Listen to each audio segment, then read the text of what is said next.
When we say I should have that thing, right? What do you mean by that? Who are you trying to tell I should have that thing? Who is the writer of your story? It's Allah subhanahu wa ta'ala. And are you more knowledgeable than Allah subhanahu wa ta'ala? Are you deserving to actually say, I have a better storyline than yours, ya Allah? Na'udzubillah min zalik. Right? So if we were to actually know what destructive jealousy means, we shall and ought to actually avoid it.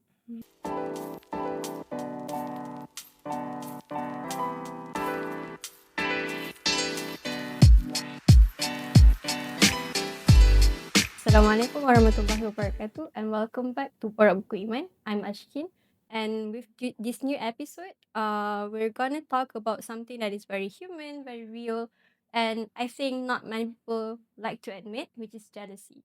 So sometimes, it creeps on you when you are scrolling on Instagram and you saw someone got promoted, someone getting married, someone got pregnant, and then you feel like, oh, that's good for her, but when it will be my turn.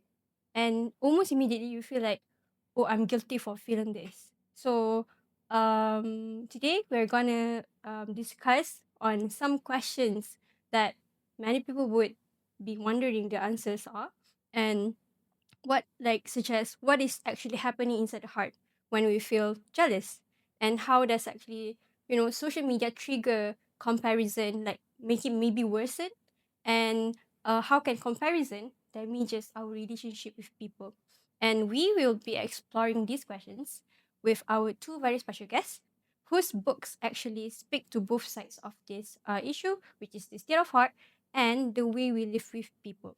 So with us today is Ustazah Zahra, whose writing and sharing often center on the heart, the soul, and the journey of returning to Allah, which is, we talk about tazkiyatun nafs as well.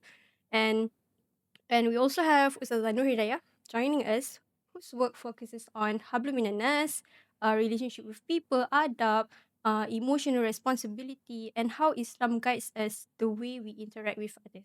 So thank you for joining us today for our new episode with Borak Buku Iman. And how are you? It is a pleasure to have you both. Thank you so much. Alhamdulillah. I'm good. Alhamdulillah, I'm good as well. Really grateful for the trust and opportunity to have us on Borak Buku Iman. Thank you. Both our beloved Ustazah are having their new launch with Iman, and I believe this is the second one for Ustazah Zahra and debut for Yes, Ustazah Alhamdulillah. Hidayah. So, may I know how are you feeling? Are you excited? And actually, how does it leads to this? Like, what inspire you to create the masterpiece? I would say, yeah. Maybe Ustazah? we can have Ustazah Zahra first. First thing. Of course, alhamdulillah, I'm feeling excited. I'm happy to share something that I also have been learning for years, and alhamdulillah, I aspire to spread the things that I've learned from my teachers to many more people in simpler terms, so that everyone can benefit from our scholars' works. Yes, inshallah. How was Ustazah Hidayah? Definitely excited, mashallah, to be in this space. And I think I'm also equally honored to be part of the launch together with Ustazah Zahra because, you have a friend on this journey with you, and I think that's beautiful. And that really like reflects at least the work that we came up with for my part of the book, because it focuses on relationships with the people. And the reality is we cannot live alone. We are constantly in need of support, in need of connections, but the reality is that we will at some point come to a misunderstanding, right? We will at some point cause discomfort towards another person, but it's to recognize that that is also part of our ibadah, our worship with Allah subhanahu wa ta'ala. That's true. That's true. When you say we cannot live alone, I believe we cannot die alone as well, because you cannot bury yourself. So in order for you to have someone to bury you properly, so you have to have some sort of, community, a good relationship with people Sure. during your life. Um, and if I may read about like a one liner about Ustazah Zahra's new book. Ustazah Zahra invites readers to look beyond outward actions and pay attention to what is happening within the heart. So my question is, what kind of inner struggles were you hoping readers would recognize when they read the book? And is recognizing the first step to a pure heart? Mm. I hope that readers can be aware of how close they are to Allah subhanahu wa ta'ala, can know more about their hearts, the standing of their hearts with Allah subhanahu wa ta'ala, the positioning of the heart with Allah subhanahu wa ta'ala. So inner struggles can be many, can be different for different people, right? Some people struggle with patience, some people struggle with gratitude, some people struggle with feeling enough. So everyone has their own struggles. But I think the most important thing is to be aware that you are struggling and to be wanting to change your situation, to be wanting to take that effort to better your situation, inshallah. And when I say situation, it's the heart situation, the inner side of you, your soul and your heart. Yeah. And if we don't want to change ourselves, Allah won't change us, right? Yes, and it's a loss for us if we do not want to change ourselves. But of course, if the change has to start with the awareness, the realization, and the desire to change. That's important. That's the spark towards the movement of the limbs to change. Okay. So how does the theme today, which is jealousy, comparison, connects to the larger, question or study of tazkiyatun nafs? Okay, so let me ask our readers, right? Or our Listeners, audience, our yeah. listeners, right? Um, where does jealousy come from? Where does wanting to compare yourself to other people come from? It starts with the heart. It starts with the thinking and the voice from the heart, right? So that is where that's the root of the voice. That's the root of the jealousy, right? So we have to tackle the problem from its root. We have to tackle the problem from the inner side of ourselves, our internal self. So that's where the importance of purification of the heart comes into the picture. We have to purify our hearts so that when we look at the world, we look at it beautifully. We look at it how we are supposed to look at it and not with a stained heart.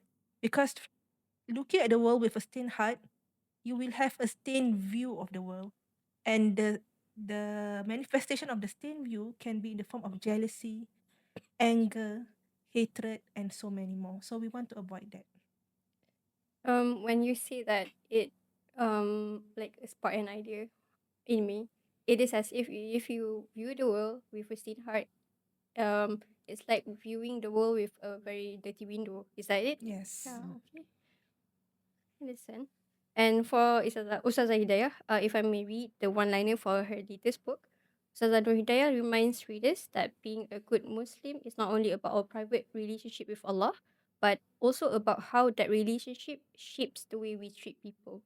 So, the question would be, how does your book explore the connection between our inner state and the way we treat people? I think that was like a very beautiful liner, like to sum up, the whole hard work behind it. But when we speak about, our inner world as well as our connections with the people, a lot of times when we are, in a bond, in a relationship, and when I say relationship, it's not just about romantic relationships. We are in a relationship with so many people, right? Those connections and the bonds that we actually have. And a lot of times when we look at these relationships, we tend to think like, oh, it's about me and then it's about this person and then what we're going to do in this connection or in this bond.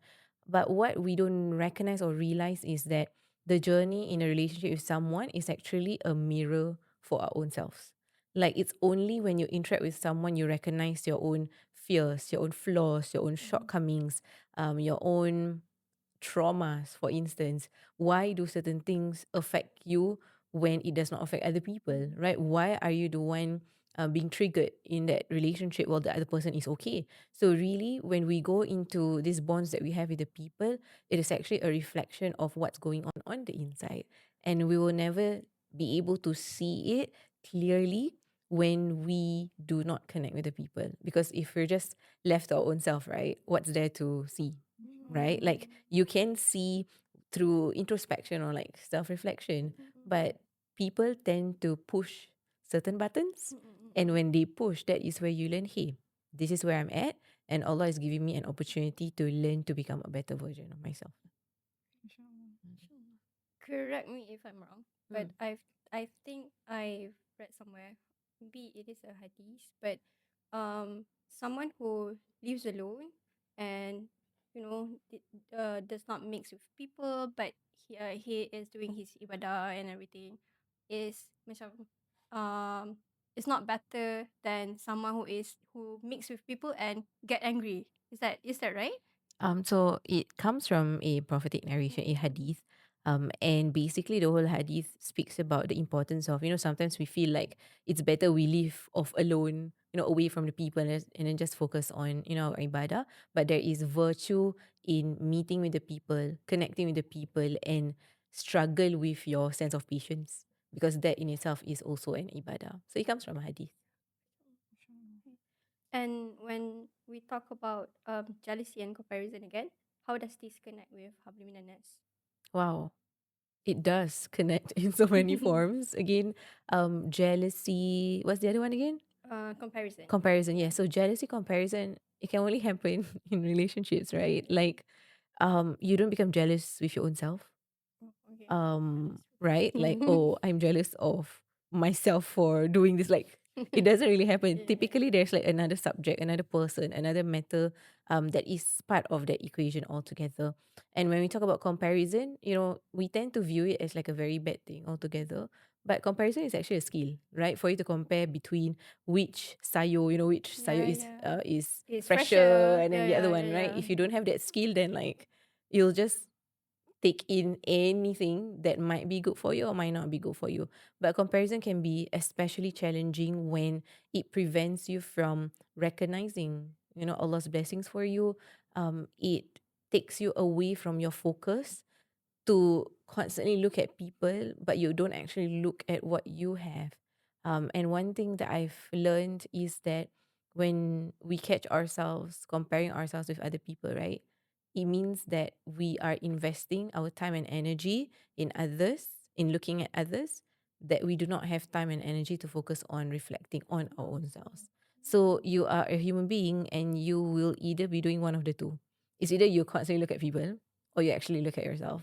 And if you find that you are looking at yourself, meaning you are saving yourself from comparisons, but if you find yourself comparing towards other people, maybe it's a reminder that I need to, look inward lah and reflect upon myself. Yeah.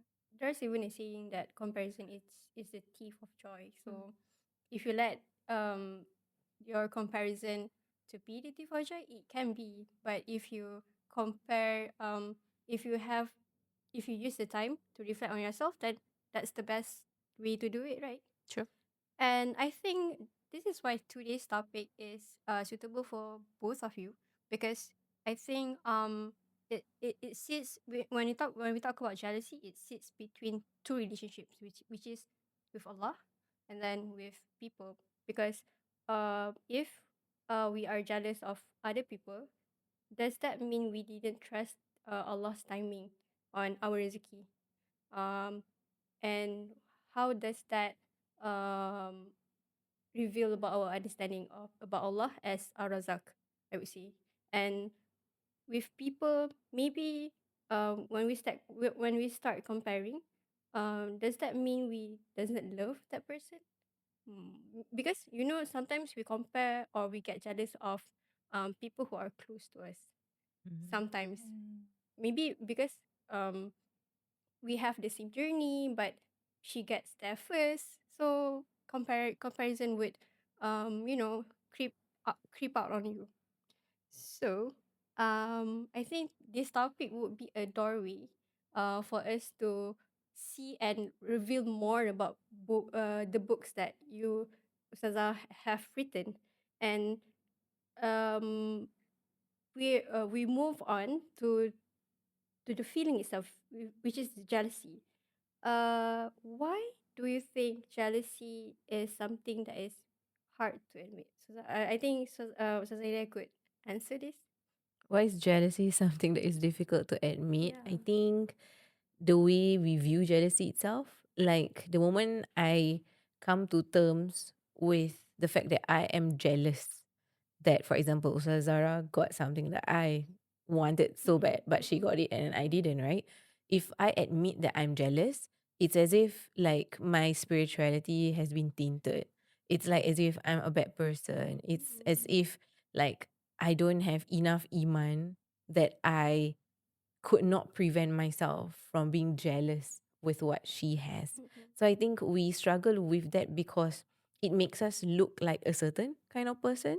But our journey with any emotion, any feelings at all, the first step, like it's always awareness. It's always catching yourself when you're feeling that. Because if I'm just like living in a bubble and then imagine that, it's not happening, right? That thing will continue to add up, right? That jealousy could become something that continues to be rooted in me to the point that I cannot actually like get rid of it. mm-mm, Of course we can, but it will definitely take a very, very long time. So I think the first step really is that awareness, right? To notice and to tell ourselves that it's okay to feel certain things. As a servant of Allah subhanahu wa ta'ala, it's not like I will feel all of the positive, pleasant emotions all the time. The beauty about emotions and feelings is that it tells our body, our mind, and our heart what's going on within us. And if you think about it, right, everything happens by the permission of Allah. And nothing will ever happen without Allah's wisdom and Allah's mercy. So if Allah allowed myself to feel jealous at that point in time, yes, it's uncomfortable. Yes, Alhamdulillah, we still have the conscience that this is not a good thing. But Allah has allowed for it to happen. Allah has allowed for me to feel jealous. So the question is, what am I supposed to learn right here? mm-mm, What about myself can I actually work on? What about Allah subhanahu wa ta'ala that I need to learn in this moment where I actually feel jealous? mm. That's very insightful. Alhamdulillah. Yeah. And so this is a question for Zahra. So when jealousy first appears in our heart, is the feeling itself is sinful, or when we nurture it and feed it? Okay, so when it comes without us inviting it, then that's something that we won't be accountable for. But of course, whatever that we do after that is on us. So when we feel jealous, right, like Ustazah Hidayah said, we have to catch ourselves, right? We have to stop and pause and reflect. Like, why are we jealous? What are we going to do with this feeling of jealousy, right? So when we talk about jealousy, it's like actually dissecting many layers. People feel jealous for different reasons. Some people they feel jealous because they feel that they deserve what the other has, right? Mm-mm, Some people feel jealous because they want to be like the other person, and that's it. Some people feel jealous plus wanting to actually destroy whatever the person has, Mm. right? So there are many stages of jealousy, right? And there are many also forms of comparison. So, of course, comparing, like Sultan Hidayah says, is something that we are allowed to do if it's for something that is good. For example, we choose vegetables like mm-mm, which one is greener, which one is fresher, right? But we do not choose the greener vegetable in the sense where the other vegetable we want to destroy it, mm-mm, Mm. mm-mm, yeah, right? So when we compare because we find benefit in it, right? I look at someone who is more truthful than me, more hardworking in ibadah than me, right? I compare myself and I aspire to be like that person. If that is your comparison to be better and that person is a benchmark for you, that is allowed. That is permissible, mm-mm, right? When we every time when we want to do good, right? We always hear the term follow Rasulullah mm-mm, SAW, right? mm-mm, When we want to follow someone, we have to actually look at that someone and look at ourselves, mm-mm, right? Mm. So that's comparison. mm-mm, But if it's for Allah subhanahu wa ta'ala, you are welcome to compare yourself and work towards becoming better, right? But if you compare yourself, degrading yourself, stealing yourself out of all the blessings that Allah has given you, and that is something that we should avoid. Because if we compare ourselves to just do that, it actually means that, we don't feel grateful for what we have.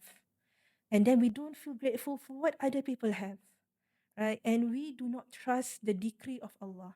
When we say, I should have that thing, right? What what do you mean by that? Who are you trying to tell I should have that thing? Who is the writer of your story? It's Allah subhanahu wa ta'ala. And are you more knowledgeable than Allah subhanahu wa ta'ala? Are you deserving to actually say, I have a better storyline than yours, Ya Allah? Na'udzubillah min zalik. Right? So if we were to actually know what destructive jealousy means, we shall and ought to actually avoid it, because it's not destructive only for us but for the community. If everyone has that kind of jealousy, everyone means that everyone doesn't want to see someone more knowledgeable than themselves, richer than themselves, more successful than themselves. Barakah comes in being grateful for what you have and for what other people have. Because with that pure heart, happy for the others, that is barakah, meaning that you are happy with what Allah has written for you and everyone. Wallahu a'lam. Inshallah. I haven't thought the concept of being thankful for other people's blessings. I mean, all this while thankful for what have been given to you, but also thankful for what is being given to others. Okay, that's a new thing for me, mashallah. Inshallah. And if I may ask, in your book, do you touch on these inner struggles? Maybe Ustazah Hidayah could explain. Definitely. So while the book talks about hablumminannas, right, our relationships with the people, it's an invitation to actually look inwards and look at, again, relationships as our mirrors. And there's a lot of questioning of the self, really. Like before we even like have conversations with another person, pursue a relationship with a person, where do we stand, right? What does this relationship actually teach us? And how can we actually learn from the relationship? But for the most part, you learn through your own journey first, and to really invite people to just be open and notice that there is a lot of also the presence of Allah subhanahu wa ta'ala in our relationships with others, and the many things that, or rather the many opportunities that He wants us to grow in. Inshallah.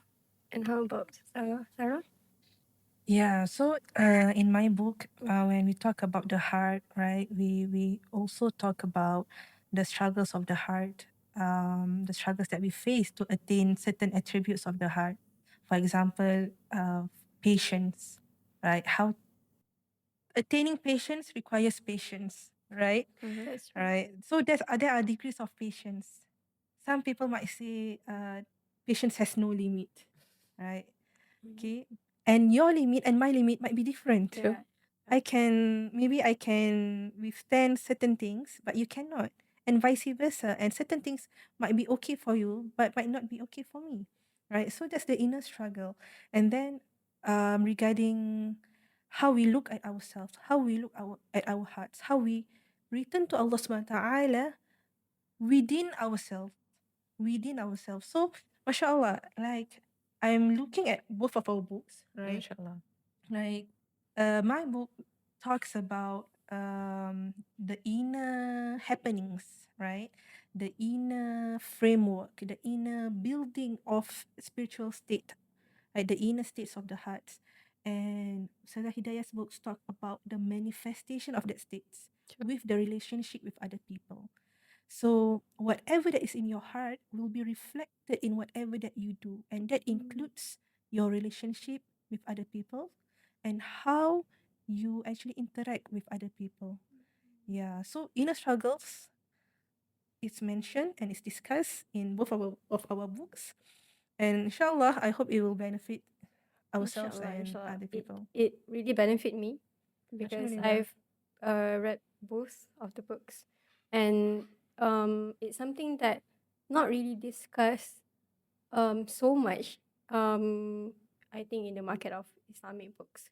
So it's a fresh new perspective, I would say. And if okay,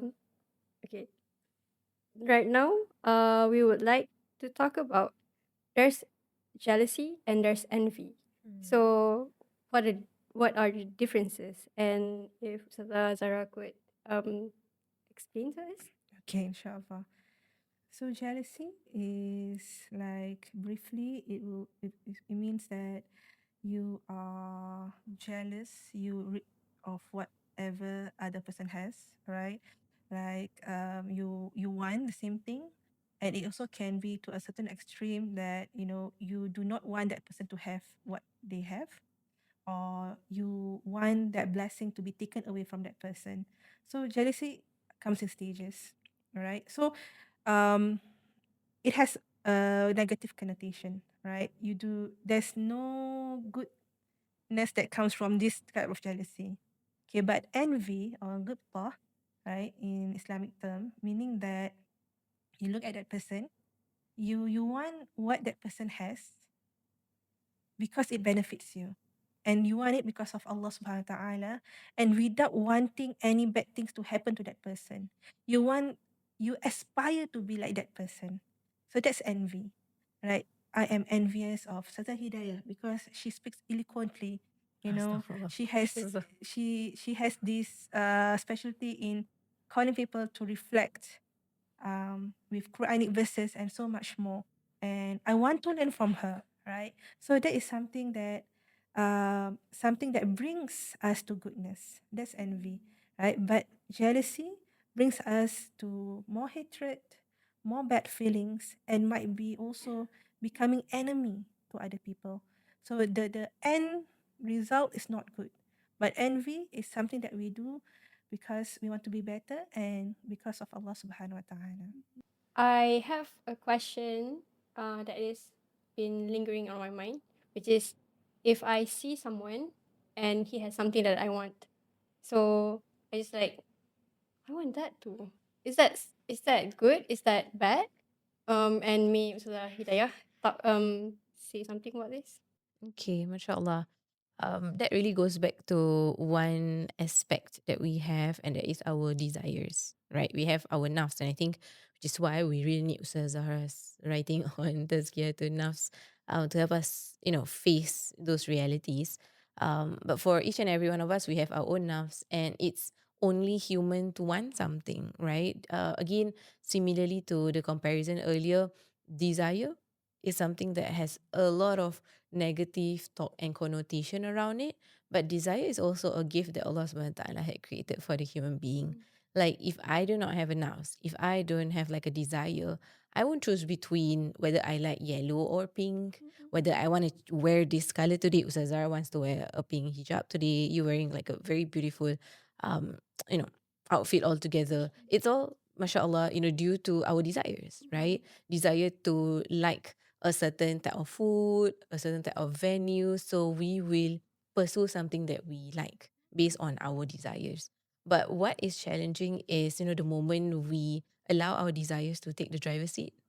I think that is not how we're supposed to regulate our lives. We dictate how we utilize, the nafs that Allah subhanahu wa ta'ala has given us. It's not the other way around, where our nafs becomes the one who chooses everything for us. Because if you learn a little bit more about your nafs, you will also recognize that nafs itself prefers convenience, prefer things which are easier. And which is why if you think about it, on the path of wanting to do good, the path of justice, the path of truth is always challenging, difficult, a lot of discomfort. And it's something that human beings don't like, right? So if my nafs were to make a choice in those moments, then it is very much unhealthy because it's going to choose something that unnecessarily it is the truth. But a lot of times it's just something that is easier. So going back to the question, right? It's okay. It's very human for us to like, I see something because we have our eyes, therefore we see. We have our mind, therefore we think. We have our nafs, therefore we have a desire. It's okay when we see something that someone has, we also want it. But again, at that moment in time, can we also pause and actually ask ourselves the question of why? why do you want that? Right? Sometimes we want certain things, like how Ustaz Zahra beautifully mentioned it earlier, about we know it's going to be beneficial, for us, for our iman, for our dunya, for our akhirah, then go for it. But there'll be moments where we recognize that I want something because I might not be so happy that another person has it, for instance. And I think we are living in a time where, there's a lot of, social media, and we see a lot of things, right, on social media. And we tend to want to have so many things that people, other people actually have on social media. And when that happens, you've got to ask yourself, do you really want it because you want it? Or do you want it because you want to show to others that you have it? And that's something that we don't actually realize or recognize, right? So again, when we are met with those situations, can we actually ask ourselves our bigger why as to why we want certain things? Of course, if it's on the path of good, on the path of pleasing Allah, go for it. But if it's something that is just coming from a place where there's no intention of it benefiting, right, our iman, our dunya and akhirah for the sake of Allah, then we might need to do a bit of retrospection lah. So Zara, if since Hidayah said it's okay to want something that someone else is having, so what's the limit to want something that someone else have? Okay, the limit, Actually, if you want good things, there's no limit. Because even Rasulullah SAW asked us to pray for the highest station in paradise, right? So, and because we also believe that Allah's rahmah has no limit. So we want many things, right? But we have to ask ourselves first, is that why do we want this thing, right? It goes back to intention. Why do we want this thing? And also we have to also realize that having more doesn't mean you are better, or doesn't mean that you can do more, right? Something that I also touched on my first book is that sometimes we have more, but it doesn't mean that we do more good. For example, um, there was this one uncle. I live in Jordan for a few years back in 2013 to 2020, and then this uncle here, he had like a broken leg for a long time. So when he walked, he was walking with a limp, right? So, but he managed to actually join congregational prayer jamaah every day without miss, even in Salat Subuh, okay, the Fajr Salat, right? And then I looked at myself, I don't have a limb, right? But I couldn't do what he did, right? So having more doesn't mean you will do more. Sometimes people want more because they say, okay, with more money, I can donate more, right? With more knowledge, I can teach more, right?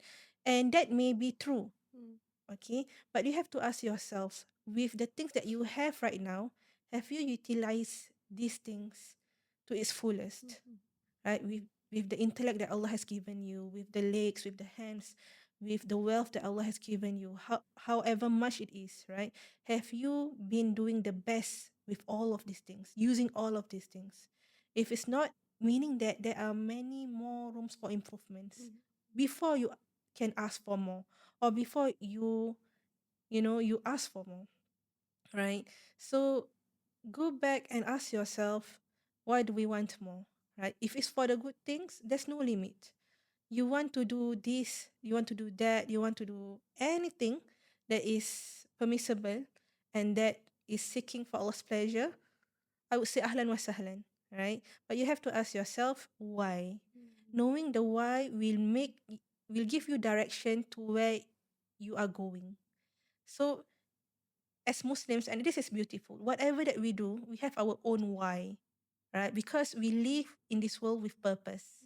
If there's no purpose, then you have to ask yourself, is it worth it? Yeah. That's true. Inshallah. All right. So, and lastly, for Hidayah, about this hasad or jealousy thing, why is it considered destructive in Islam? I think based on like our conversation so far, we have seen like the effects of it, right? And how it does, more so impact our relationship with Allah subhanahu wa ta'ala. Because moments where we become jealous, moments where we are so fixated on what other people have and that, well, looking back at what we do not have, as human as we are, we tend to like question, like, Ya Allah, why did you give this person this and you don't give me what I want? Ya Allah, I've tried so hard in this, but this person, without any effort, gets what I want, right? So you start to question Allah's ways. You start to question Allah's sustenance or rizki, right? You start to question a lot of the things that you do not understand. And as human as we are, of course, it's okay to express ourselves, to complain to Allah, not about Allah, but to Allah, to rant to Allah, to express all of these discomforts that we have. Um, but this journey is meant to bring us closer to Allah subhanahu wa ta'ala in a lot of moments of gratitude. Because we need to recognize that there are so many things that we do not know that Allah subhanahu wa ta'ala knows. Just recount the time that you really wanted something and then God gave you straight away and then you regretted for asking it in the first place. Like how many of us are, mashallah, living our dreams, living our du'ats right now, but it's the very source that gives us a lot of stress. So for example, I've been dreaming for this job for the longest time ever. Ya Allah, I want this job. Ya Allah, I want this job. And God gives. Alhamdulillah. Right? Because yarzuqu man yasha. He gives whoever that he wants. And then now you're working at that job and every day you're just complaining about that job. Essentially, you're complaining about what you asked from Allah subhanahu wa ta'ala. So those are moments where it really humbles us, because if there are things that I really want and then Allah gives me and then I end up, struggling with it, that shows how limited I am as a human being, because there are so many things that I do not know. Meanwhile, Allah subhanahu wa ta'ala knows the past, the present, the future. Allah knows whether this matter will benefit us. Allah knows whether this will be good for our growth, in our iman and in our closeness to Him. So there are many fronts or many reasons why it is particularly damaging. But what takes a priority is always our relationship with Allah subhanahu wa ta'ala, be it through our dealings with the people, how we see what people have. At the end of the day, it's not about the people, but it's actually about you and Allah subhanahu wa ta'ala. It's just that it is, like how Ustazah mentioned it beautifully, right? Manifested through our relationship with the people. And I think that is also beautiful because like Ustazah speaks a lot about tazkiyatun nafs, which is a lot of the internal work. But then the next part is, how do I know that, I'm doing well, right? And then the dunya is dar al bala, it's a space where we are constantly tested. So it's through the test in life, through our dealings with the people, we learn where we are at, not to be demotivated, but Allah presenting opportunities like, hey, okay, Hidayah, you are at like 30%. And then inshallah, you have the potential to go 40, 50, 60%. Right. And it reminds me of something that I've discussed with my friends. Why does when someone receives something, it feels like we are getting less, meaning like there's less left for us. Why is that? I think it goes back to a scarcity mindset. Because if you think about it, right, one of our like tests or challenges is we try to see these relationships that we have with the people and our relationship with Allah. Sometimes the way human beings work, we tend to bleed that understanding into how Allah works. So like if Ustazah Zahra has like 5 pineapple tarts and she gives me 3, of course she's going to be left with 2, right? Because that's how the nature of the human life and the human world works. But for Allah subhanahu wa ta'ala, He's Ar-Razak, right? He's Ar-Razak. He is abundant. And Ar-Razak means He does not only give, but He constantly gives. And it never ends in Allah subhanahu wa ta'ala's giving. So for us, sometimes we tend to have that thought like, oh, if Allah gives that person means I have lesser, because we are not learning much about who Allah subhanahu wa ta'ala is. We don't really understand who Allah subhanahu wa ta'ala is, Ar-Razak. And this is is an invitation, ourselves inclusive, to continue to seek knowledge, right? Continue to read, continue to learn more about Allah subhanahu wa ta'ala through many areas, because it will change the way you experience life, the way you see life in itself. And more importantly is to always remember that the way how Allah works is not like how a human being works. That if it's less for the human being, for Allah subhanahu wa ta'ala, it's endless, right? It's constantly abundant. And that if, mashallah, Allah subhanahu wa ta'ala can give the other person whatever it is that she wants, and because Allah is Ar-Razak, He is abundant, He is the provider, He is the giver, He can definitely give me as well. But of course, His giving will always be in the version that we need, lah, not in the version that we want. You want? Huh, that's true. And for Ustazah Hidayah, sorry, Ustazah Zahra, sorry. How can a person rebuild their trust in Allah in giving rezeki? Because sometimes, okay, maybe when Ustazah Hidayah said, the sustenance is for everyone, but why does that person get it first? Okay.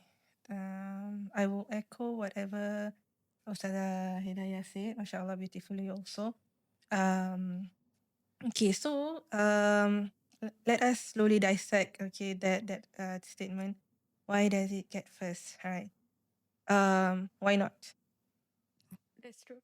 Why not? Right. And who are you asking? Are you asking yourself or are you asking Allah subhanahu wa ta'ala? Do you really want Allah to answer that? That's a bit scary. Yeah. And if that person is being tested, do you really ask that question? Why is he being tested first? Do you want to have that test also? Right? So why do we look at, because from the things that I've observed and the sharings that I've heard, right? We tend to look at people's blessings more, and then we tend to look at our shortcomings or disadvantages more, right? So let us also look at the blessings that Allah has given us also. And at the same time, we also have to understand that everyone in this world is tested, right? If you really want whatever that person has, are you also ready to also be tested the same way as the person is being tested? We do not know, all right, that this person is, struggling inside. We do not know whatever that is happening with this person, right? And if we do know, and if this person is not being tested, Allah is giving this person anything, right? All of the things that we want, then why not? Allah is the king of the world. He is the creator. He is, he is the most powerful. He can do whatever he wants. So it goes back to the reminder to ourselves, right? We are a servant, right? And servant, one of the things that the servant does is to submit. Of course, subhanallah, Allah is the most generous and Allah is the most just. Allah would never oppress us. Allah will never mistreat us, okay, or treat us unjustly. But we as a servant, we also have to remind ourselves that, train ourselves, tarbiyah ourselves, that sometimes or many times it's about sami'na wa ta'na.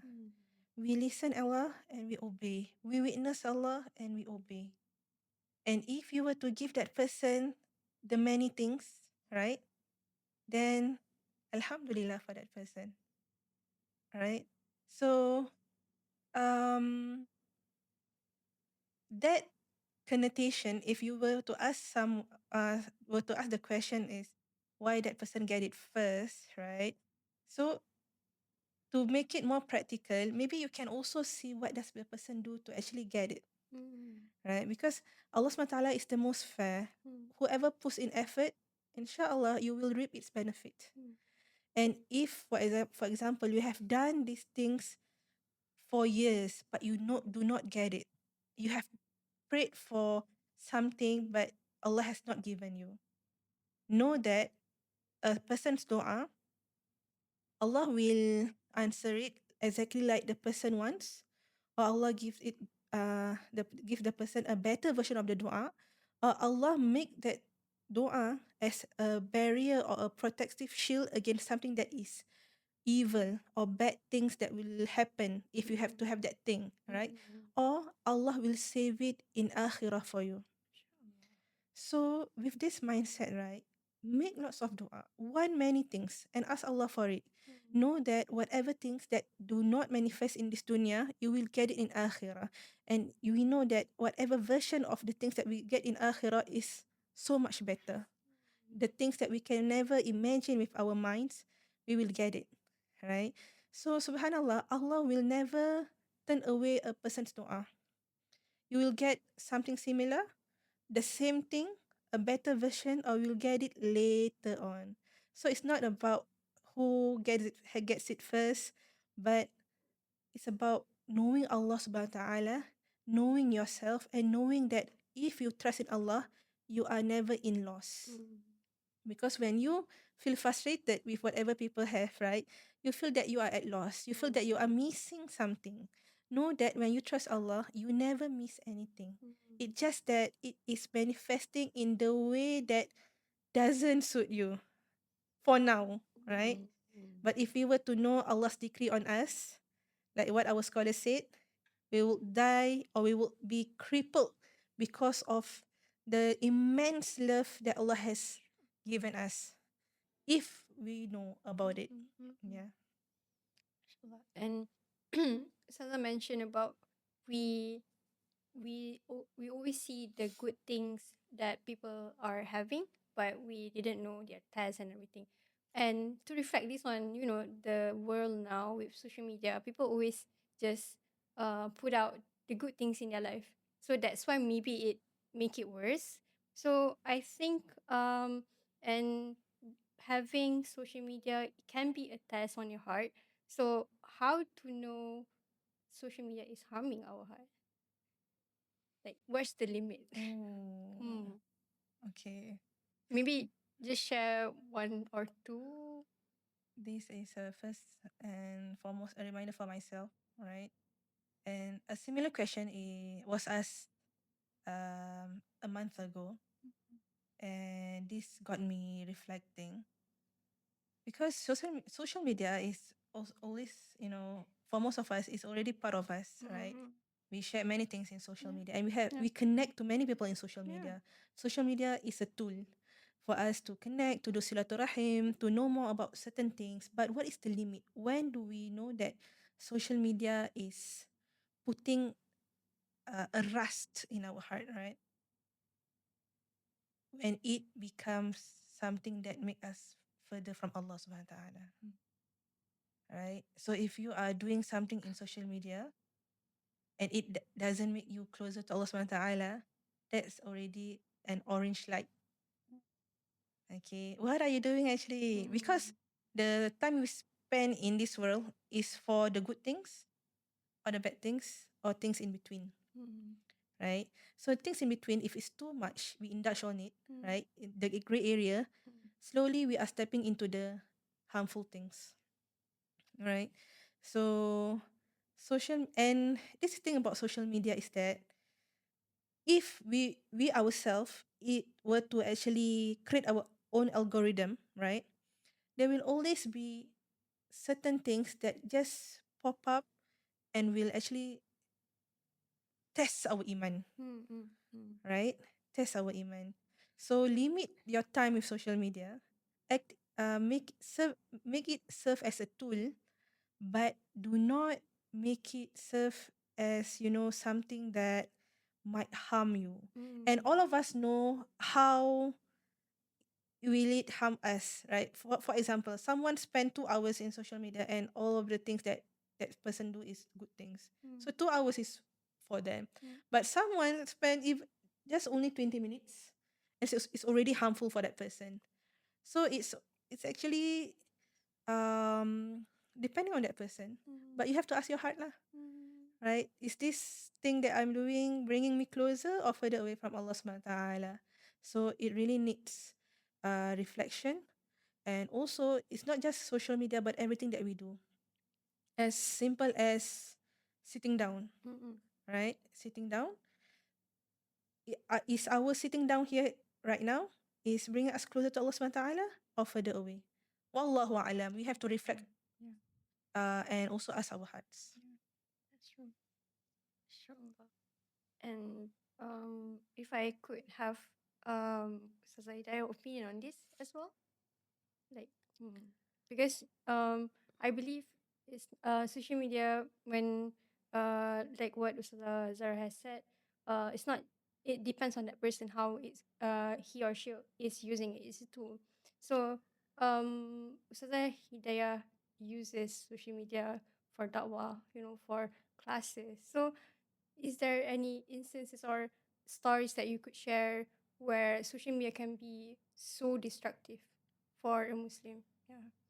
I think it's worthy for us to consider, a lot of times when we utilize, all of these like gadgets, apps, platforms, right? We just use it for the sake of using it. Yes. Or a new app comes out. Like there was a time, I mean, not to say like we're old or anything, but there was a time where TikTok was not around. TikTok wasn't a thing. And then people were on Instagram. And then likewise, right? Before Instagram, there was like Facebook. So there will constantly be newer apps coming up. And then for our own use, of course, we are clear that these platforms continue to give us a space to like connect with people, learn more about people. Now it has turned a little bit more into like a marketplace, right? Where you market a lot of things. You also do da'wah on that space as well. But I think it's important to consider that when I utilize a certain tool, I want to ask myself, where does this tool come from? Because a lot of time, Instagram, okay, just use Instagram. TikTok, just use TikTok. But we don't consider who created these platforms. We don't consider the intentions behind people creating these platforms. Yes, on a general note, there's a reason why we utilize certain platforms, but we want to also recognize that if the one creating something does not explicitly like share with us that it is created for Muslims, for instance, then you definitely know that it will come with challenges lah, right? Because it's not created for the Muslims. And in the way how, how Rasulullah SAW mentions about ad-dunya sijnul mu'min, right? Like the world is like a prison for the believers. Like if I'm clear on that, then wherever I go upon this earth, I'm clear that this is the nature of this life, right? That I don't belong here. Like I actually belong, in inshallah in Jannah, right? In the hereafter with Allah subhanahu wa ta'ala. So same thing. Like when you approach social media, you approach all of these platforms, can you like take a moment to just remind yourself that this platform is not designed for a believer, for instance, for a Muslim, for someone looking to go closer to Allah subhanahu wa ta'ala, which is why on our end, as Ustazah Zahra mentioned earlier, right, we need to be clear with regards to how we move through those spaces. We are also not taking like an extreme point of view, like, this is not created for Muslims, so I'm going to delete it and like all the best people, right? Just do your own thing on there. We acknowledge that a lot of our community are also on these spaces and platforms, which is why we are here to share, we are here to spread the goodness of Islam, the remembrance of Allah subhanahu wa ta'ala to the best of our capacity. But at the end of the day, it's a tool, right? And a tool will always return back to you in terms of how you utilize it. Give a person a fork. Yeah. You use fork to pick up your spaghetti, but if you use your fork to harm somebody, then it's gonna be harmful for you as well. And going to these spaces, I think we really need to constantly refresh, realign, renew our intentions. Sometimes we are so used to just, I whip out my phone, I open up this app, open up that app. We don't really take a moment to like, wait a minute, why am I spending time on this space? And can this time on this space be something that is pleasing towards Allah subhanahu wa ta'ala? And that really like sets the parameter when we go into that space, because we will be much more aware when it comes to comparisons, when it compares to seeing other people having what they have, because there was a time in the world of the humankind that social media did not exist, right? And then it emerged. And if I'm not gonna like give like a whole like net geo sharing on this point, but just consider, when were mirrors created? Like before the creation of mirrors, right? People only see their reflections through water. And even when you take a look at your reflection in the water, it's like very ugly. Yeah, blurry, Right? It's not like blurry. Yeah. HD, Yeah, 4K, right? yeah. It moves all the Mm, time. mm, And you only look at yourself. mm, But then there's the invention of mirrors, mm, right? Mirrors cause us to constantly look at ourselves, see ourselves, right? Reflections that are now 4K and not moving like the waters. And then now we have social media, we have stories, we can literally peek into the lives of people, the reflections of people. So our challenge and our test is essentially growing. But of course, Allah subhanahu wa ta'ala places us in environments where we can grow our taqwa, we can strive, inshallah, to become a better servant of His. But we just need a lot of that mindfulness and a lot of that work of the heart. Lah. Yeah.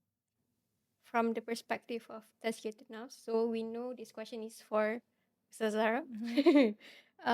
It is okay to mute, unfollow, block people on social media to protect our heart.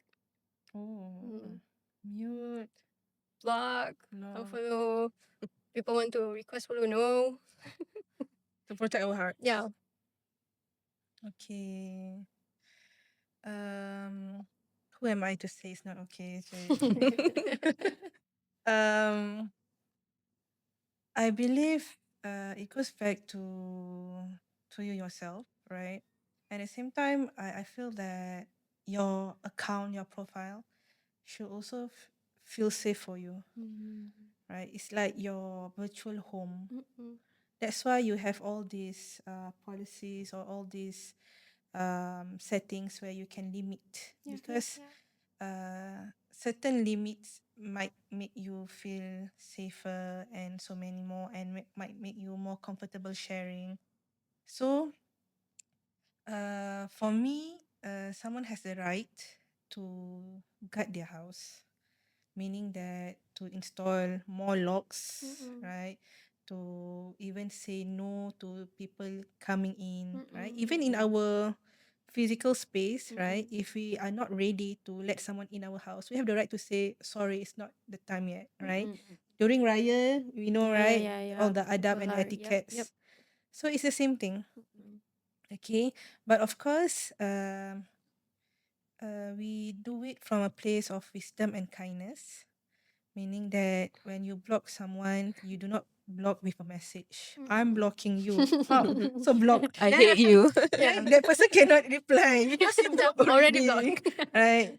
Do not entertain any negative feelings that you have in and manifest it into actions or speech, right? So whatever that you feel safe, you do it, right? And at the same time, we as a community, we also have to also provide that safe space, right? And try to husnuzon with other people. If someone not accepting our request, right? We feel maybe it's for a family account, maybe it's only for close friends, right? Oh, because there's a close friend feature, right? Maybe closer friends or closest friends, right? So when we request, it's like us knocking the door. When we knock, it means that we ask permission, right? When we request, it's ask permission, and that person is not entitled to say yes to our request, right? But of course, everything we do with gentleness, with kindness, and at the same time, if that happens to you, husnuzon, right? Husnuzon. So you are allowed to protect your house, right? But has to come from a good place, lah. Yeah, not from hatred, anger, and so many more. Yeah.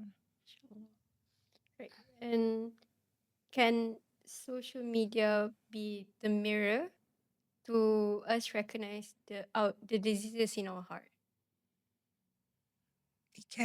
It can be the litmus test. Oh. Yeah, because social media for me is already like coming into another world where there are people, there are situations, there are conversations, right? So like what Saza has beautifully said also and shared with us is that the things that happen with us, the interactions that we go through every day reflect the state of our hearts, right? How we actually react or respond to this conversation, these interactions, the things that we witness, right? For example, when we witness people suffering, but it doesn't move our hearts, then we have to be worried. Why am I looking at our brothers and sisters suffering, but we do not feel anything at all? Are we desensitized? So it gives us like a mirror. And mirror is good thing because through mirror, you know your tudung sengit or not. True. Right. We So adjust. yeah, betul. To Mm. adjust. So mirror is for you to adjust. And us women, we won't leave a mirror without adjusting something, right? Mm. So me have that mirror, spiritual mirror, Mm-mm. for us to adjust our spiritual state. And social media, fortunately or unfortunately, it can bring the best or the worst Out of us. out of ourselves, Yep. right? So when it brings the worst or the bad things, right, catch it and try to amend it. Yeah, so it can be a mirror, but don't let it just stay as a mirror. Mm. Polish that mirror and make it brighter so that Mm. more light can come in.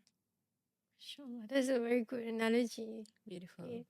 Boleh tengok, boleh komen what kind of mirror you guys have. Kotor ke, dirty ke, kena polish ke, boleh tengok. And last question not really the last question, tapi Oh. for this segment. For Ustazah Zahra, if readers have read your book and want to practice tazkiyah in the digital age, what should they pay attention to? Oh, mashallah. Hmm. Oh, if a person has read my book and want to practice it, first and foremost, thank you for allowing the book to make you want to do something good, inshallah. I feel it's important for you to find a teacher that can guide you to Yes, understand that's true. more on these terms.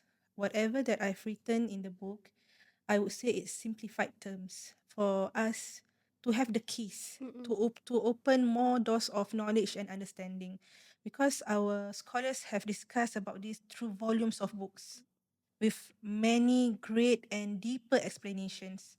So for you to also understand these books requires you to um, seek a teacher or teachers, asatiza, for them to guide you through these understandings. Secondly, is to find good companions that are like-minded, so that you can go through this together. All right. And thirdly, but at the same time, I feel it's the most important, is always ask Allah for guidance, because only Allah that opens your heart to buy the book and opens your heart to wanting to change. So ask Allah also to give you that istiqamah, consistency, to better yourself and to keep you in the right path and not let you astray, inshallah. I really agree on the part where you said we have to find teachers, because learning things by yourself can sometimes it is a good thing, but sometimes it can destroy you. Alright. So right now we are moving on to Ustazah Hidayah. And I think sometimes when we talk about comparison, right? Yeah. It feels private. I just compare him to me. I didn't hurt anyone. But how does this actually reflect on our, the physical things in our life and our relationship and everything? And what are the signs that jealousy has reflected on our actions or our speech? Okay, so I want to start off with like a phrase or saying that I think over time humankind loves to use, and that is, um, don't hurt other people. Okay. Right, whatever you do, like don't hurt other people in your pursuits. Or we even say things like, tak apa, biar orang sakitkan hati kita, jangan kita sakitkan Sakitkan hati orang. orang, right? Mm. Like that is a moment, while it is good, you need to pause. You need to pause first, because again, a lot of times when we look at our connections and relationship with people, it's always what we give to others, right? But when we take a look at one prophetic narration where Rasulullah SAW said, Ar-Rahimun yarhamuhumur Rahman. So the most merciful, he is going to be merciful to the people who practice mercy, right? And then he says, Irhamu man fil ard, yarhamukum man fis sama. That if you are merciful to the people who are on the earth, Allah subhanahu wa ta'ala and all those in the skies and the heavens will have mercy upon you. So when the Prophet ﷺ reminds us about being merciful to the people on the earth, right? We straight away think about other people except ourselves. Like, are you not on earth as well? Like, are you That's true. not a human being? Like, if you're not supposed to hurt another person, aren't you a person as well? If you're not supposed to cause pain upon hearts of people, don't you also have a heart? And before we begin to practice mercy towards others, that mercy needs to first be extended to ourselves, first and foremost. How can I be merciful to others if I'm not merciful to myself? How can I, as we always hear it, right? How can I serve people if I don't fill my cup, right? That's How can true. I serve empty, Yeah, yeah, right? yeah. So this point of serving is we learn to serve people by learning to serve ourselves first. We learn to be merciful to people by first being merciful to ourselves, because it's very human to like be so gentle with other people, but the moment when it comes to ourselves, it's like we are our worst critic, right? When someone does a certain wrong, it's okay, we are all imperfect, we are all humans, but when you do something wrong, All the you words. will, yeah, you will penalize yourself. You will say things that you won't even say to another person.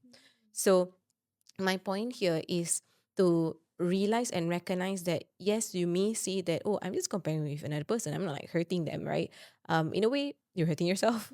And in a way, right, how we manage and deal and nurture ourselves will cause an effect towards our relationships with the people. Because if I am in a space where I'm constantly hard on myself, compare myself, have the most unhealthy self-talk, right, it will bleed into my relationships with the people. Because when I converse with another person, I will bring up certain things, I will get triggered on certain matters, I will at some point cause the whole thing to make it be very much uncomfortable, to the point where, wait a minute, this is not the whole like focus of this relationship altogether, right? Because again, relationship is not just about me, it's not just about you, but it's about our journey together towards Allah subhanahu wa ta'ala.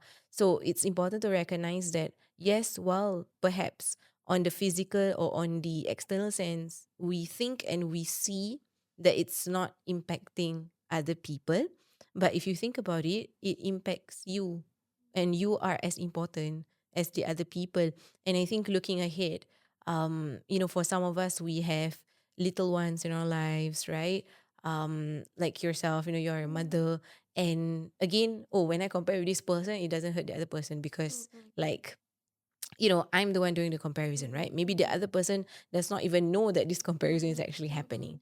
But again, children mirror the things that they learn from their parents.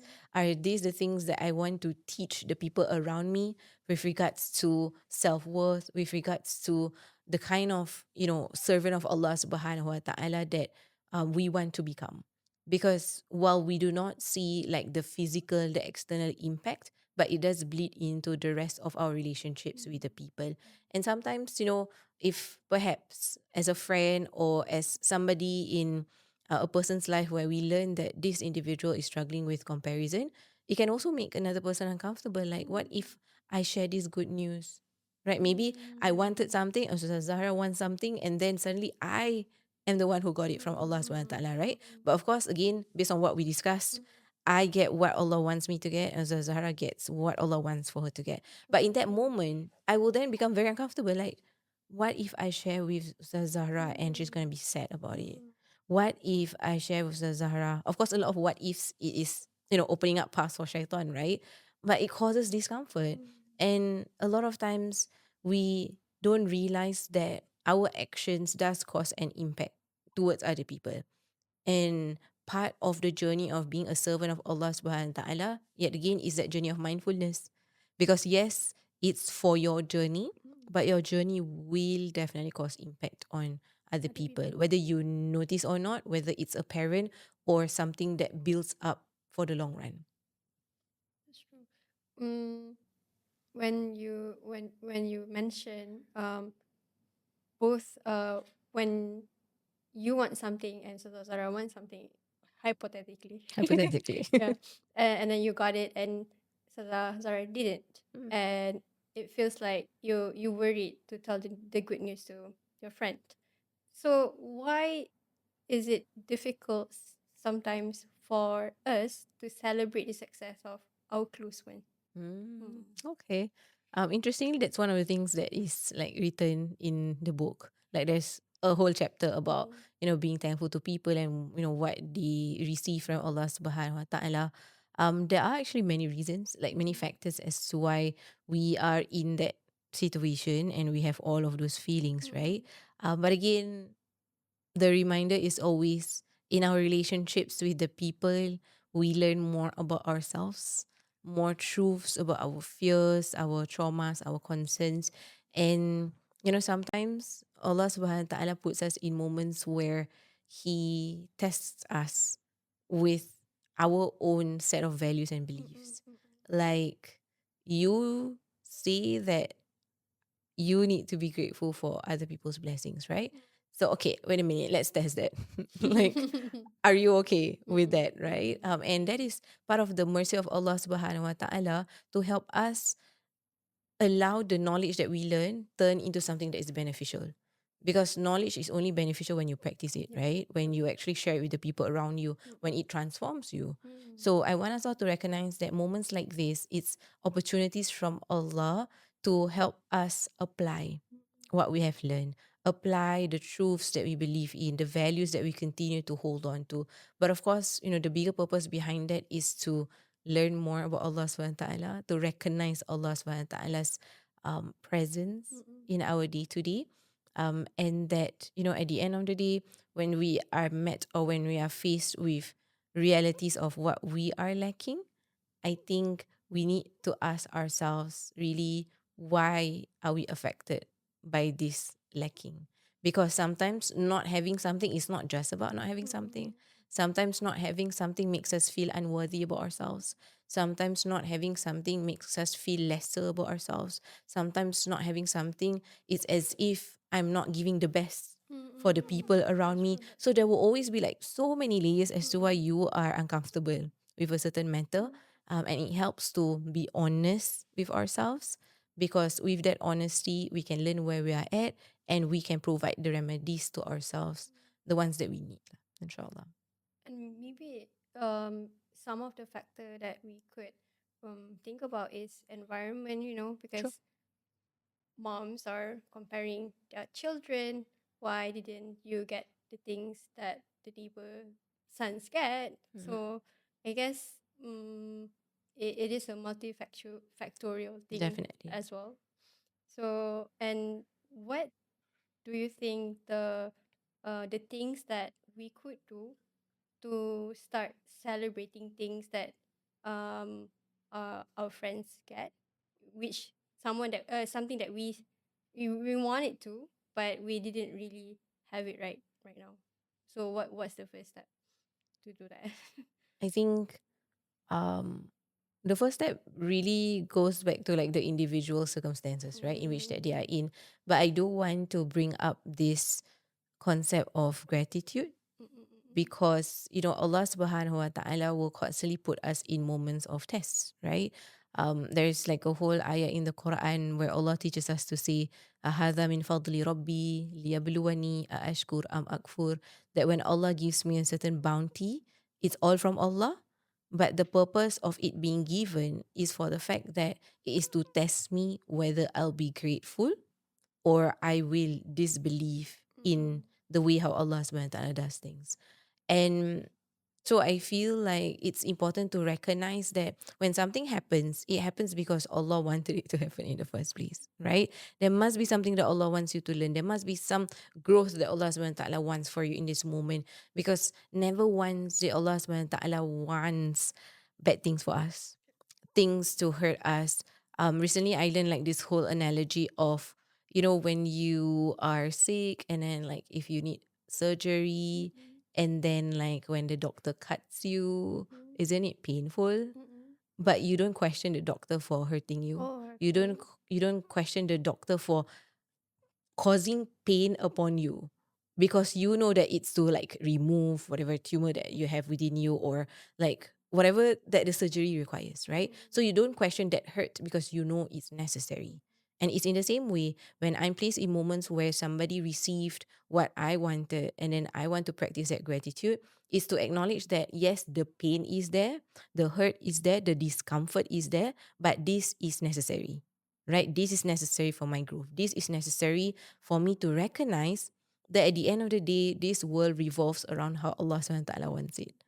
Like, even if I were to choose how my life would turn out, I will never truly know if it's going to be the best for me. Yep.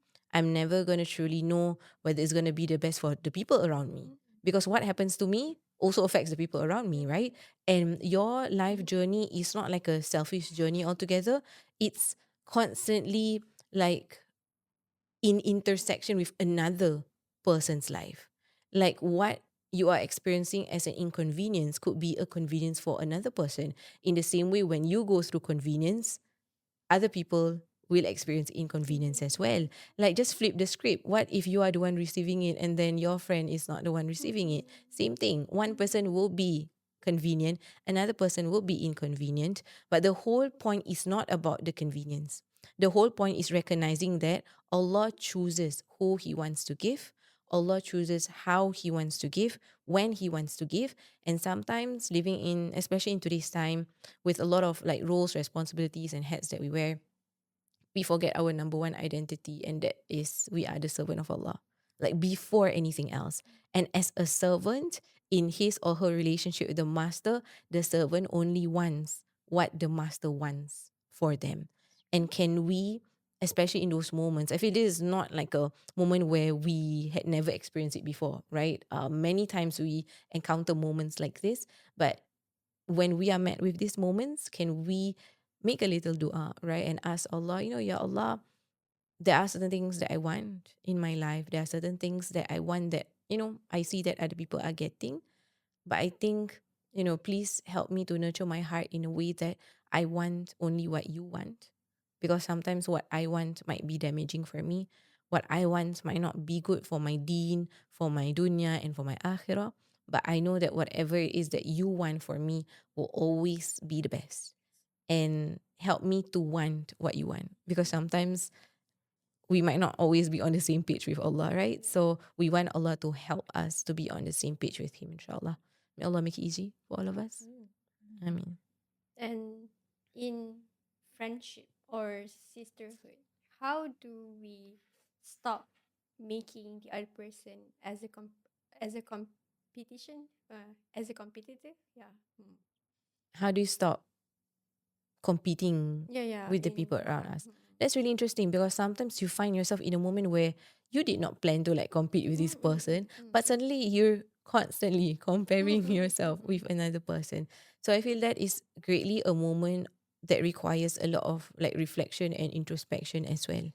Like, why do I compete so much with this person? Why do I feel like I'm competing on this level, for instance?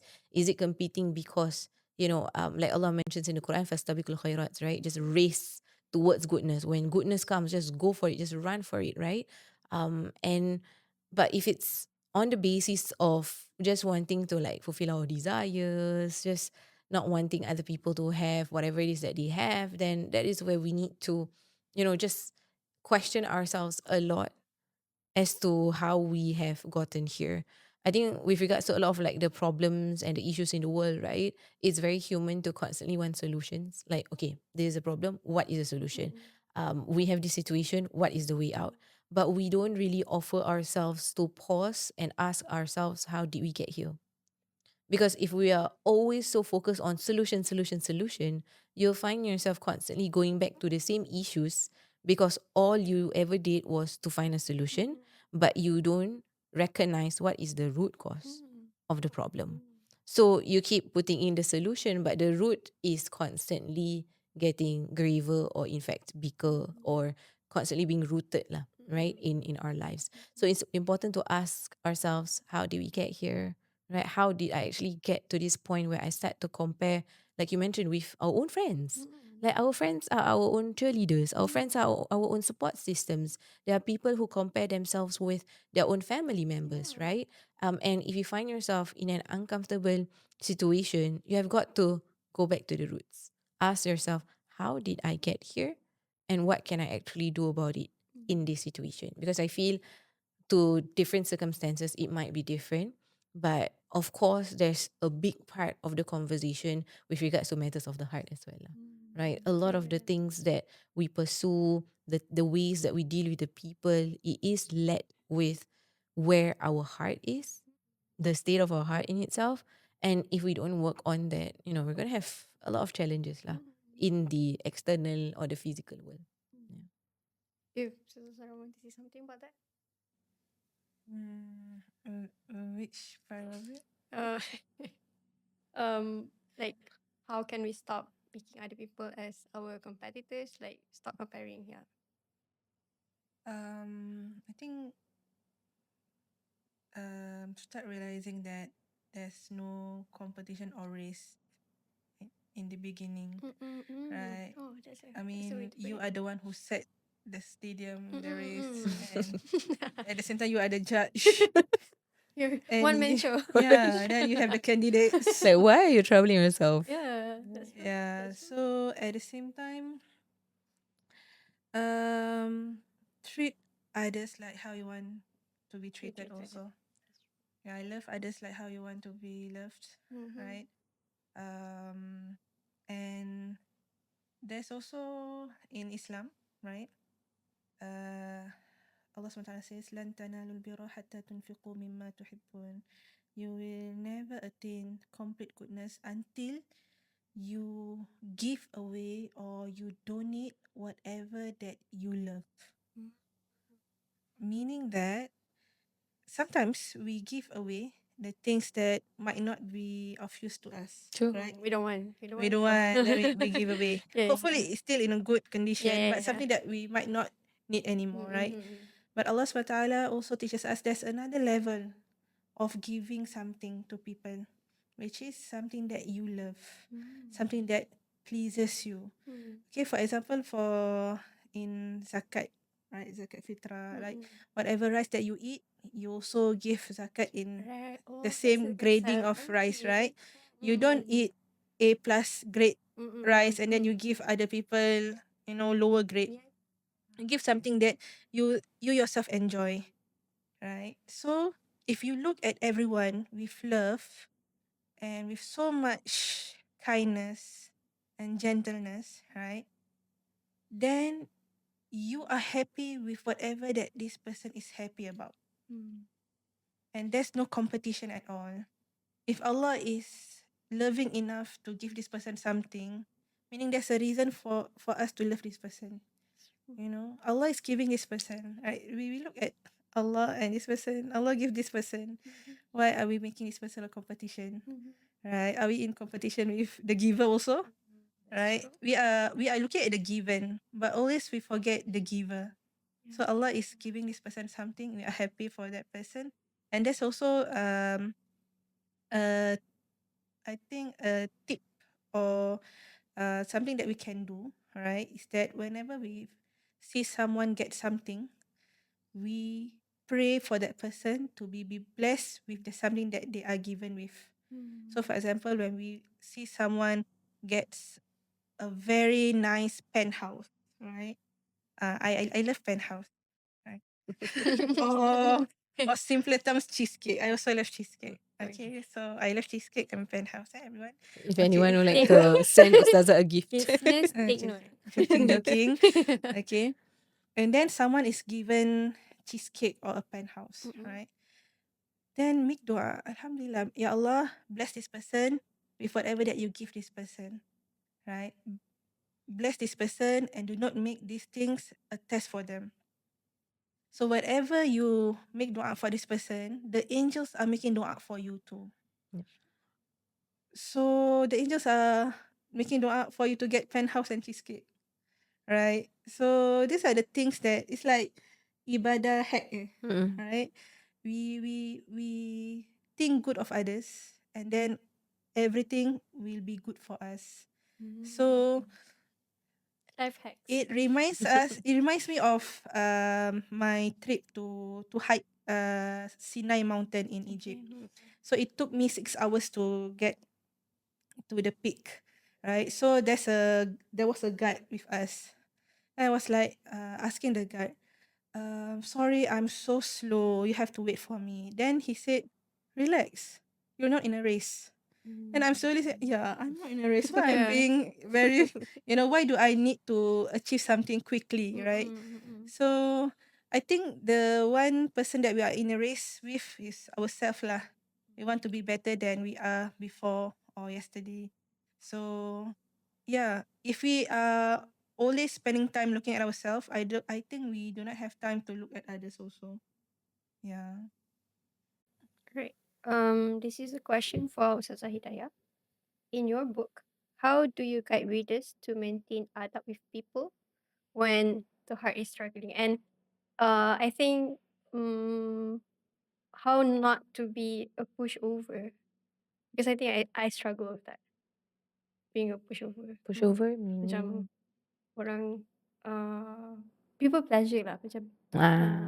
okay, okay. Mm. So, in the book that has been written, right, you will see that there are 5 different ways of connecting with the people. And then, it gives us, the different circumstances and how we would typically deal with another person. And every every chapter is structured in a way where we begin by addressing a lot of pain points. So, regardless of any of the ways in which that we connect with the people, as mentioned in the book, you will see that it starts off with a lot of moments of discomfort, a lot of the realities that we struggle in this circumstance or in this situation. Like, for instance, one part it speaks about how do we deal with shortcomings of another person, because like sometimes you're focused on okay your journey serving other people, but then you're met with moments where people show their shortcomings and then you're like, ya Allah, where's my patience, right, with people's shortcomings? How do I actually deal with that situation? Or perhaps it could be a moment, speaking about shortcomings, where we do not want to know about the sins of another, the flaws or the shortcomings of another.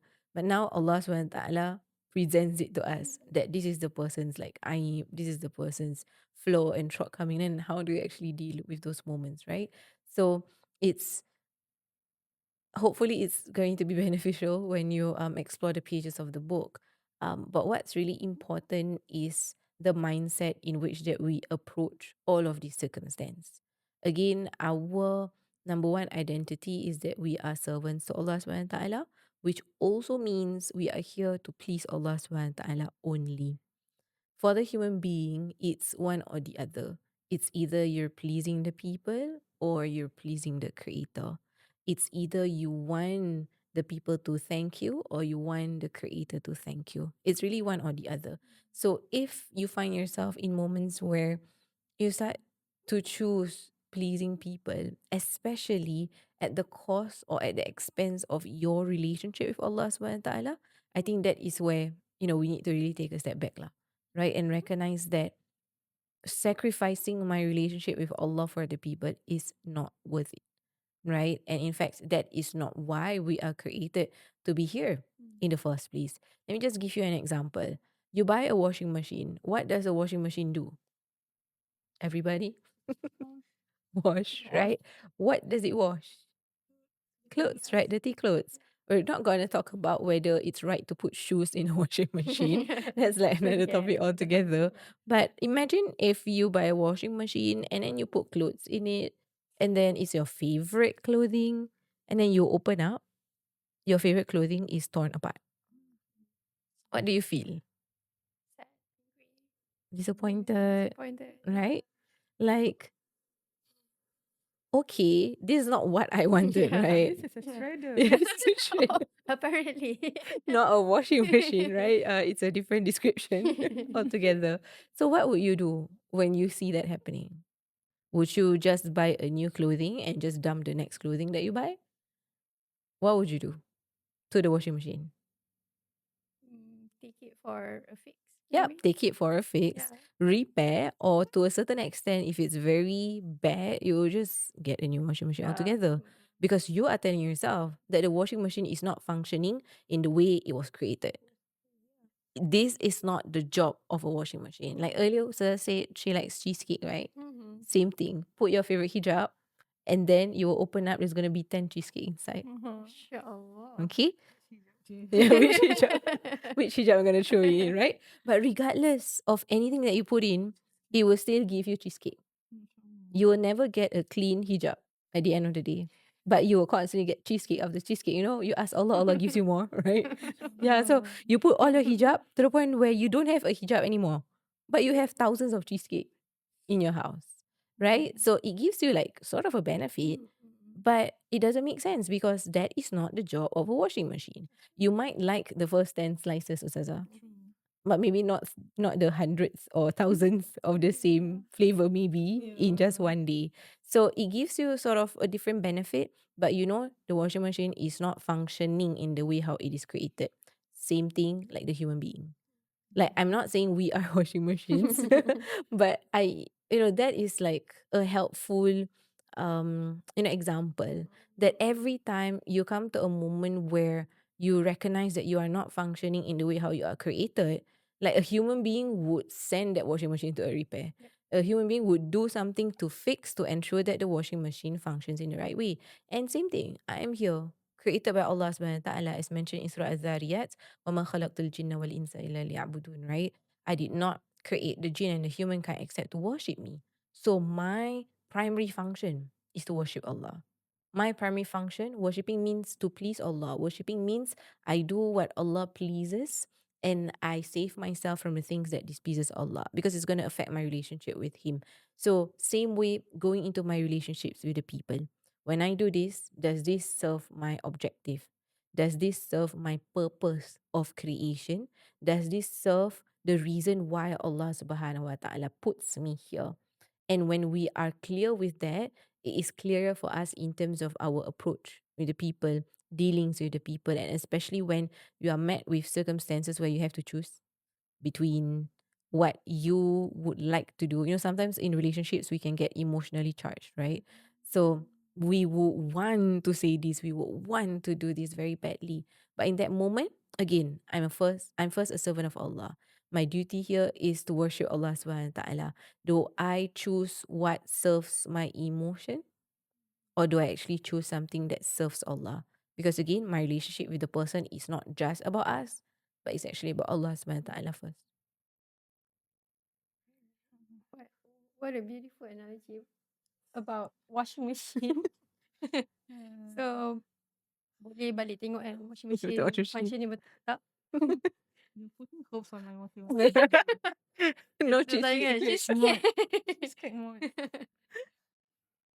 Alright. So I think at this point, the listeners may be thinking, okay, I understand that jealousy is dangerous, comparison is dangerous to my heart, dangerous to my relationships. But sometimes the feeling comes when you didn't even, want it. So maybe we can talk about the practical steps to stop comparing, stop, being jealous of other people. um, but before that, I want to know what is the difference between acknowledging a feeling versus feeding the feeling. I think this is Hidayah. Sorry, this is Zahra. Could say something about that? Yeah. Yeah, because sometimes you macam validate and lepas tu feeding lah macam betul ni memang kau patut jealous dengan orang ni macam tu. Oh.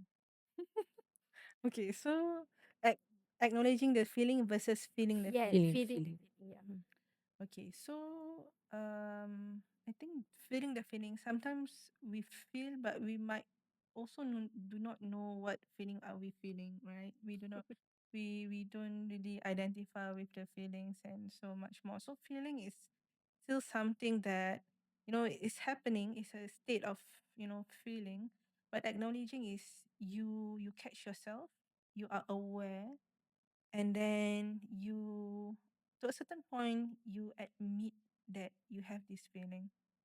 Yeah. So feeling the feeling, sometimes, we feel many things in a day, right? In 24 hours, we feel many things. But we don't tend to actually acknowledge the feelings that we feel. Do we really say, oh, today I feel happy, angry, sad, jealous, and so many more? So Hidayah, you might want to add acknowledging the feeling versus feeling the feeling.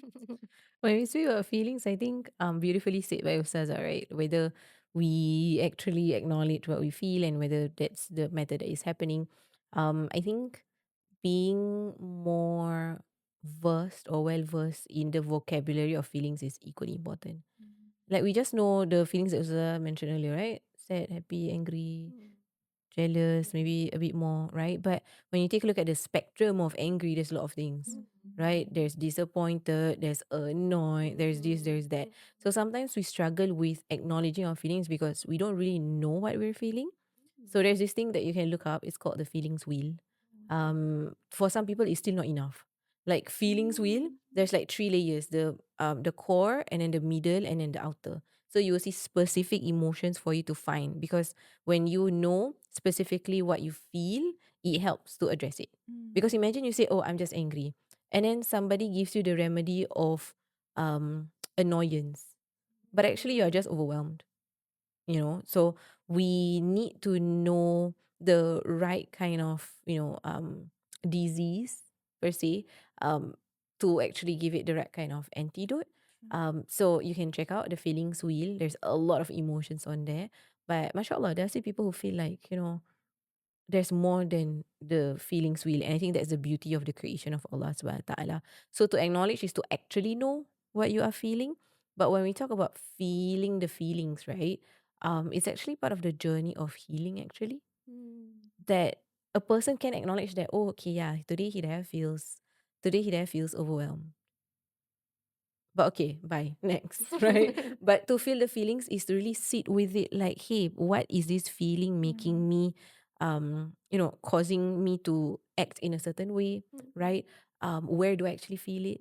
Because sometimes when you feel certain emotions, you feel it on your chest. Sometimes you feel it, at your head. Sometimes you feel it on your shoulders. Sometimes it's at your back. So feeling the feelings is to recognize where it is, what output it is causing you, and at the same time asking yourself, like, what is this feeling actually telling you about yourself?